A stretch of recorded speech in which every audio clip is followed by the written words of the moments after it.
നമ്മുടെ മധുര സൗത്തിൽ വാശിയേറിയ പോരാട്ടം, അതായത് ദില്ലിയും തമിഴ്നാടും തമ്മിലുള്ള കടുത്ത മത്സരം എന്നാണ് കെ സ്റ്റാലിൻ ഈ ഒരു തെരഞ്ഞെടുപ്പിനെ സംസ്ഥാനത്താകെ തമിഴ്നാടിനെ ആകെ വിശേഷിപ്പിക്കുന്നത്. ഈ കേന്ദ്രത്തിൻ്റെ അവരുടെ ഈ തമിഴ്നാടിനോട് കാണിക്കുന്ന ഒരു അനീതി ഒന്ന്, രണ്ട് ആ വർഗീയത ആളിക്കത്തിച്ച് ജനങ്ങളുടെ ഇടയിൽ സ്പർദ്ധ വർദ്ധിപ്പിച്ച് ജാതിയും മതവും എല്ലാം തമ്മിലടിപ്പിക്കുന്ന തരത്തിലേക്ക് ഒരു തെരഞ്ഞെടുപ്പിനെ கொண்டுപോകുന്നു. അതിനെതിരെയുള്ള ഒരു പോരാട്ടം എന്നാണ് പറയുന്നത്. ഇപ്പോൾ സ്ഥാനാർത്ഥി നമ്മുടെ ഭൂമിനാഥൻ சார், உங்களோட கருத்து சொல்லுங்க. நீங்க இந்த எலெக்ஷன்ல நீங்க எதை சொல்லி அந்த ஓட்டர் அந்த அவங்களோட போறீங்க? நீங்க நான் மதச்சார்பற்ற முற்போக்கு கூட்டணியினுடைய சார்பாக வேட்பாளராக போட்டியிடுகிறேன். மதச்சார்பின்மை முன்னிறுத்தி தான் இப்போ வாக்குகள் சேகரிக்கிறோம். ரெண்டாவது அவங்க மதத்தை மட்டுமே முன்னிறுத்தி அவங்க பிஜேபி வேட்பாளர் ஓட்டு கேட்குறாங்க. நம்ம தமிழ்நாட்டுக்கு முதலமைச்சர் கே ஸ்டாலின் அவர் தமிழ்நாட்டுக்கு நிறைய திட்டங்களை செய்திருக்கிறார்கள். நம்ம திட்டத்தை சொல்லி இன்னைக்கு இருக்கிற நம்ம தேர்தல் அறிக்கையில் 8000 ரூபா கூப்பன் மகளிருக்கு உதவித்தொகை 2000 ஆக்கியிருக்காங்க. 1000 இதோ முதியோர் தொகை 1500 ஆக்கிருக்காங்க. இப்படி பல திட்டங்களை சொல்லி நம்ம வாக்கு சேகரிக்கிறோம். அவங்க எதுவுமே சொல்லாமல் நாங்கள் வந்தோம் சும்மா பொய் பிரச்சாரங்களும் டெல்லியிலிருந்து சொல்கிறாங்களே.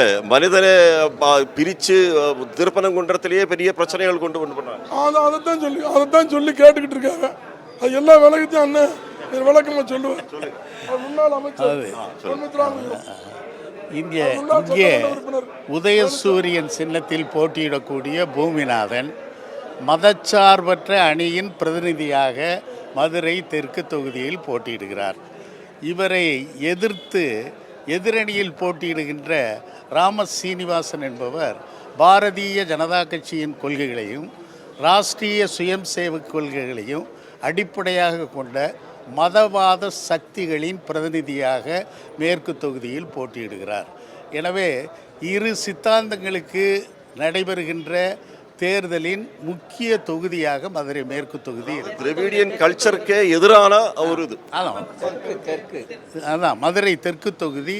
இந்த சித்தாந்தங்களுக்கு மதவாத சக்திகளுக்கு எதிரான மத சார்பற்ற வேட்பாளராக நம்முடைய பூமிநாதன் அவர்கள் இங்கே போட்டியிடுகிறார்கள். எனவே இது ஒரு சித்தாந்த தேர்தல் போர்க்களம். இதிலே மதவாத சக்திகளை எதிர்த்து போட்டியிடுகின்ற பூமிநாதன் அவர்கள் உறுதியாக வெற்றி பெறுவதற்கான வாய்ப்புகள் அதிகம். தமிழ்நாட்டை பொறுத்த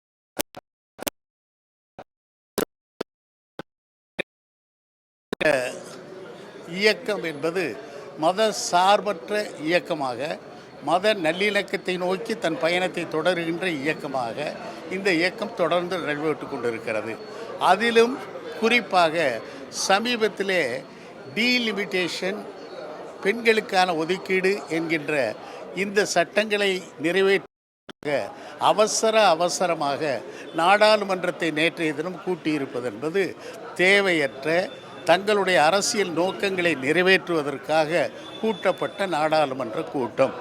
பெண்களுக்கு ஒதுக்கீடு செய்வதில் யாருக்கும் ஆட்சேபனை இல்லை, அதை வரவேற்கிறோம். ஆனால் டீலிமிட்டேஷன், தொகுதி மறு வரையறை என்பது இப்பொழுது அதற்கு ஒன்றும் அவசியம் இல்லை, தேவையும் இல்லை. அதற்கு காலம் இருக்கிறது.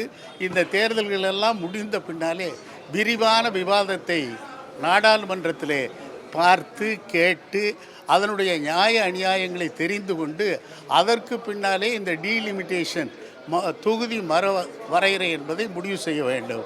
ஆனால் உள்நோக்கத்தோடு எப்படியும் தெற்கே உள்ள மாநிலங்களுடைய நாடாளுமன்ற எண்ணிக்கை குறைக்க வேண்டும் என்கின்ற உள்நோக்கத்தோடு அவசரமாக இதிலே தாங்கள் இந்த பெண்களுக்கு ஒதுக்கீடு சட்டத்தையும் சேர்த்து அதை தடுக்கிறார்களே என்ற ஒரு பொய்யான காரணத்தை வெளியே சொல்லுவதற்காக உள்நோக்கத்தோடு நயவஞ்சகமாக இந்த காலத்தை தேர்ந்தெடுத்துவிட்டு கொண்டு வரப்பட்ட சட்டம் என்பதை அனைவரும் தெளிவாக புரிந்திருக்கிறார்கள். பாரதிய ஜனதா கட்சி மேலும் ராஷ்டிரிய சங் மீதும் அதிகரித்திருக்கிறது. எனவே அதிகமான வாக்குகளை பூமிநாதன் அவர்கள் உதயசூரியன் சின்னத்திலே பெறுவதற்கான வாய்ப்புகள் நாளுக்கு நாள் அதிகமாகிக் கொண்டிருக்கிறது. எனவே அவருடைய வெற்றி என்பது உறுதி செய்யப்பட்ட வெற்றி.